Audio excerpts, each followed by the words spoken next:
Kung titignan mo yung pupuntahan, di ba parang malayo? Pero pag lilingunin mo yung pinanggagalingan, malayo ka na. Hindi mo malalaman kung hindi ka susubok. Ang buhay ay isang malaking sugal. Kung lagi kang takot sumugal sa isang bagay dahil takot kang mawalan, mauubos lang kung anong meron ka. Kung hindi ka mawawalan, hindi ka rin magkakaroon. Kung ano man ang mga desisyon mo ngayon, yun ang magiging buhay mo bukas. Lakasan mo lang yung loob mo.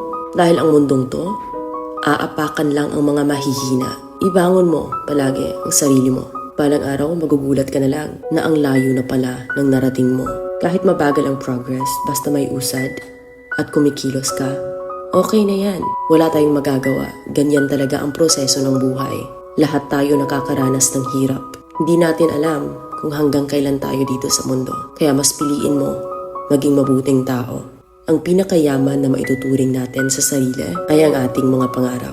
Kapag handa kang abutin yung mga pangarap mo, hinding-hindi ka maghihirap. Kung lagi kang may pinagdaanan sa buhay or pagsubok, pruweba lang yan na isa kang magiting na sundalo. Sa mga pagsubok, diyan ka aangat, diyan ka babaguhin. Yung tatag mo kung paano ka mag-ayos ng problema. Hindi ka magtatagal sa mundo. Lubos-lubusin mo na. Gawin mo yung mga bagay na handang iangat ang sarili mo. Huwag mong isipin yung mga sinasabi ng iba at huwag na huwag kang panghihinaan ng loob dahil lahat ng tao ay may iba't ibang desisyon at iba't ibang sitwasyon. Huwag ka lang mawala ng pag-asa. Hindi mo naman kailangan madaliin lahat. May proseso ang bawat ganap mo sa buhay.